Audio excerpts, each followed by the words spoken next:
বাংলাদেশে ঠেলে দিতে বিশেষ বিমানে করে ২০০ জনকে সীমান্তে আনল ভারত। ভারতের গুজরাট রাজ্যে বসবাসকারী ২০০রও বেশি ব্যক্তিকে সন্দেহভাজন অবৈধ বাংলাদেশি আখ্যা দিয়ে গ্রেপ্তার করেছে দেশটির আইনশৃঙ্খলা রক্ষাকারী বাহিনী। এরপর তাদের বিশেষ করে একটি ভারতীয় বিমান বাহিনীর বিমানের ফ্লাইটে করে উত্তর পূর্বাঞ্চলীয় সীমান্ত রাজ্যগুলোতে নিয়ে যাওয়া হয়েছে বলে জানা গেছে। সব মানুষকে বাংলাদেশে পুশিন বা জোরপূর্বক ফেরত পাঠানোর প্রক্রিয়া শুরু হয়েছে।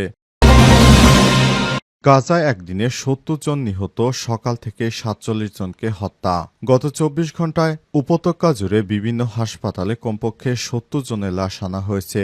একই সময় ৩৩২ জন আহত ব্যক্তির চিকিৎসা নিতে হাসপাতালে আসতে দেখা গেছে। আজ গাজা স্বাস্থ্য মন্ত্রণালয় এই তথ্য নিশ্চিত করে। এরপর জানাবো আলহামদুলিল্লাহ, এবার ইসরায়েলের বিরুদ্ধে আগামী সপ্তাহে নিষেধাজ্ঞা ঘোষণা করবে ইইউ। দীর্ঘদিন পর অবশেষে ইহুদিবাদী ইসরায়েলের বিরুদ্ধে এবার নিষেধাজ্ঞা ঘোষণা করতে শুরু করছে ইউরোপীয় ইউনিয়ন ইউ। তারা জানিয়েছে ইহুদিবাদী ইসরায়েলেরা গাজায় যেভাবে গণহত্যা চালাচ্ছে, এজন্য তাদের বিরুদ্ধে এই নিষেধাজ্ঞা কার্যকর করা হবে।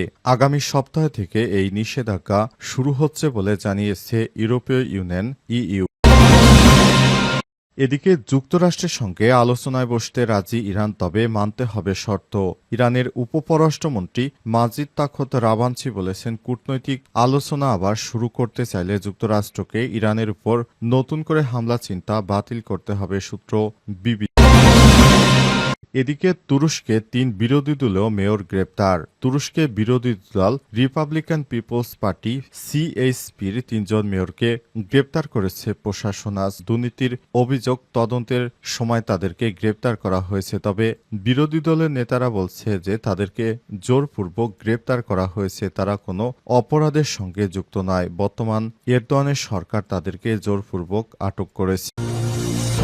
বাংলাদেশে ঠেলে দিতে বিশেষ বিমানে করে ২০০ জনকে সীমান্তে আনল ভারত। ভারতের গুজরাট রাজ্যে বসবাসকারী ২০০রও বেশি ব্যক্তিকে সন্দেহভাজন অবৈধ বাংলাদেশি আখ্যা দিয়ে গ্রেপ্তার করেছে দেশটির আইনশৃঙ্খলা রক্ষাকারী বাহিনী। এরপর তাদের বিশেষ করে একটি ভারতীয় বিমান বাহিনীর বিমানের ফ্লাইটে করে উত্তর পূর্বাঞ্চলীয় সীমান্ত রাজ্যগুলোতে নিয়ে যাওয়া হয়েছে বলে জানা গেছে। সব মানুষকে বাংলাদেশে পুশিন বা জোরপূর্বক ফেরত পাঠানোর প্রক্রিয়া শুরু হয়েছে।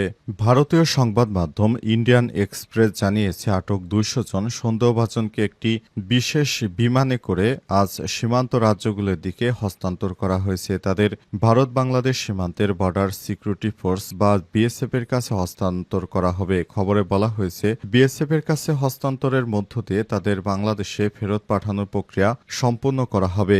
গুজরাট পুলিশের বরাতে বলা হয়েছে, গত ২ মাস ধরে এই রাজ্যে বসবাসরত অবৈধ বাংলাদেশিদের শনাক্তের বিশেষ অভিযান চালানো হচ্ছিল। এই অভিযানের আওতায় বাংলাদেশি হিসেবে চিহ্নিত ব্যক্তিদের প্রথম অস্থায়ী বন্দি শিবিরে রাখা হয় এবং পরে কঠোর নিরাপত্তায় বিমান বাহিনীর ঘাঁটিতে স্থানান্তর করা হয়। একজন জ্যেষ্ঠ পুলিশ কর্মকর্তা জানান, ভারতের সরকারের স্বরাষ্ট্র মন্ত্রণালয়ের নির্দেশনা অনুযায়ী এবং বিদেশি নাগরিকদের নিবন্ধন দপ্তর এর সহায়তায় এই বিতাড়নের প্রক্রিয়া পরিচালিত হচ্ছে। তিনি আরও বলেছেন, এই সব অবৈধ অভিবাসীদের সীমান্তবর্তী রাজ্যে নামিয়ে দেওয়া হবে এবং সেখান থেকে বিএসএফ তাদের বাংলাদেশে জোর করে পাঠিয়ে দেবে। গাজায় একদিনে ৭০ জন নিহত, সকাল থেকে ৪৭ জনকে হত্যা।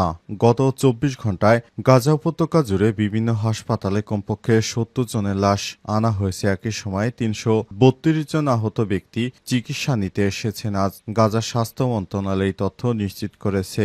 ১৮ মার্চ হামাসের সঙ্গে ইসরায়েল যুদ্ধবিরতি ভঙ্গ করার পর থেকে কমপক্ষে ৬,৭৮০ জন ফিলিস্তিনি নিহত এবং ২৩,৯১৬ জনের বেশি আহত হয়েছে। ২০২৩ সালের অক্টোবরে গাজায় গণহত্যা শুরু হওয়ার পর থেকে ইসরায়েলি বাহিনী কমপক্ষে ৫৭,৩৩৮ জন ফিলিস্তিনিকে হত্যা করেছে। হামলায় ১,৩৫,৯৫৭ জন আহত হয়েছে। আরও হাজার হাজার মানুষ ধ্বংসস্তূপের নিচে চাপা পড়ে আছে। গাজার হাসপাতাল সূত্র আল জাজিরাকে জানিয়েছে, আজ সকাল থেকে ইসরায়েলি বাহিনীর হাতে কমপক্ষে ৪৭ জন ফিলিস্তিনি নিহত হয়েছে। আজ নিহতদের মধ্যে ৯ জন সাহায্য নিতে ত্রাণ কেন্দ্রে জড়ো হয়েছিল। গত ৯ নভেম্বরে আন্তর্জাতিক অপরাধ আদালত গাজায় যুদ্ধ অপরাধ ও মানবতা বিরোধী অপরাধের জন্য ইসরায়েলি প্রধানমন্ত্রী বেঞ্জামিন নেতানিয়াহু এবং প্রাক্তন প্রতিরক্ষামন্ত্রী ইয়োব গ্যালেন্টের বিরুদ্ধে গ্রেপ্তারি পরোয়ানা জারি করে উপত্যকায় আগ্রাসনের জন্য আন্তর্জাতিক বিচার আদালতে ইসরায়েলের বিরুদ্ধে গণহত্যার মামলাও চলছে। এ অবস্থায় ইহুদিবাদী ইসরায়েলের বিরুদ্ধে এবার ব্যাপক হারে চটেছে ইরান এবং ফিলিস্তিনের হামাস যোদ্ধারা। তারা এক এক করে ইহুদিবাদীদের সমস্ত স্থাপনা ধ্বংস করে দিচ্ছে। ইসরায়েলের বিরুদ্ধে আগামী সপ্তাহে নিষেধাজ্ঞা ঘোষণা করবে ইইউ। ইউরোপীয় ইউনিয়ন পররাষ্ট্র নীতি প্রধান কাজা কালাস আগামী সপ্তাহে ইসরায়েলের বিরুদ্ধে গাজা উপত্যকায় আগ্রাসনের সঙ্গে সম্পর্কিত কিছু নিষেধাজ্ঞা ঘোষণা করবেন সূত্রের বরাতে ইউরাল অ্যাক্টিভ নিউজ এই খবর নিশ্চিত করেছে। ইইউ ইসরায়েল অ্যাসোসিয়েশন চুক্তির সম্পূর্ণ বা আংশিক স্থগিত আদেশ এবং কর্মকর্তা সেনা সদস্য নাগরিকদের বিরুদ্ধে নিষেধাজ্ঞা সহ বেশ কয়েকটি পরিস্থিতি বিবেচনাধীন রয়েছে বলে জানা গেছে। এছাড়াও সূত্রগুলো জানিয়েছে ইইউ ইসরায়েলের সঙ্গে বাণিজ্য সীমাবদ্ধ করতে পারে, অস্ত্র নিষেধাজ্ঞা আরোপ করতে পারে অথবা বৈজ্ঞানিক ও প্রযুক্তিগত সহযোগিতা স্থগিত করতে পারে। ইউরা অ্যাক্টিভ উল্লেখ করেছে ইইউ এর সঙ্গে অ্যাসোসিয়েশন চুক্তি স্থগিত করা কেবলমাত্র জাতীয় সরকারগুলোর সর্বসম্মত সমর্থনের মাধ্যমেই সম্ভব। সংবাদ মাধ্যমটির সূত্র বলছে সম্ভবত ইইউ নির্দিষ্ট ব্যক্তিদের বিরুদ্ধে নিষেধাজ্ঞার মধ্যে সীমাবদ্ধ থাকবে, যেমনটি অস্ট্রেলিয়া, যুক্তরাজ্য, কানাডা, নিউজিল্যান্ড এবং নরওয়ে ইতিমধ্যেই করেছে। 15 জুলাই ইইউর পররাষ্ট্রমন্ত্রীরা এই সম্ভাব্য পদক্ষেপগুলো নিয়ে আলোচনা করবেন বলে মনে করা হচ্ছে। একই দিনে ইসরায়েল গাজা উপত্যকার তথাকথিত মানবিক পরিস্থিতির উন্নতির উপর একটি প্রতিবেদন উপস্থাপন করবে বলে জানা গেছে। যুক্তরাষ্ট্রের সঙ্গে আলোচনায় বসতে রাজি ইরান, তবে মানতে হবে শর্ত। ইরানের উপপররাষ্ট্রমন্ত্রী মাজিদ তাখত রাভানসি বলেছেন, কূটনৈতিক আলোচনায় আবারও শুরু করতে চাইলে যুক্তরাষ্ট্রকে ইরানের উপর নতুন করে হামলার চিন্তা বাতিল করতে হবে। সূত্র বিবিসি নিউজের।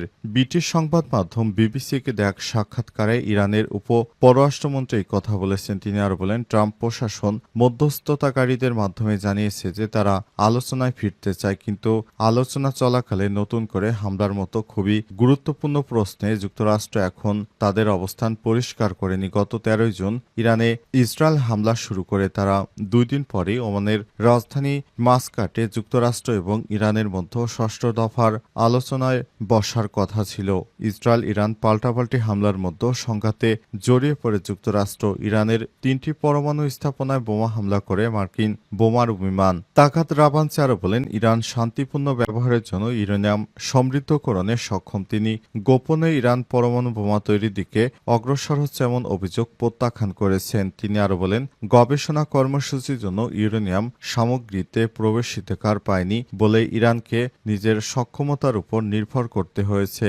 ইরানের উপপররাষ্ট্রমন্ত্রী আরও বলেছেন, কোন মাত্রায় থাকবে বা কতটা সক্ষম থাকবে তা নিয়ে আলোচনা হতে পারে, কিন্তু সমৃদ্ধকরণ কর্মসূচি থাকবে না, শূন্য মাত্রায় থাকবে এবং একমত না হলে তোমার উপর বোমা মারব, এগুলো জঙ্গলের আইন। উল্লেখ্য, ইসরায়েল ইরানের পারমাণবিক ও সামরিক স্থাপনায় হামলার পাশাপাশি দেশটির বেশ কয়েকজন সামরিক কমান্ডার ও বিজ্ঞানীকে হত্যা করেছে। তেল আবিবের অভিযোগ, তেহরান পারমাণবিক অস্ত্র তৈরির দ্বারপ্রান্তে পৌঁছে গেছে।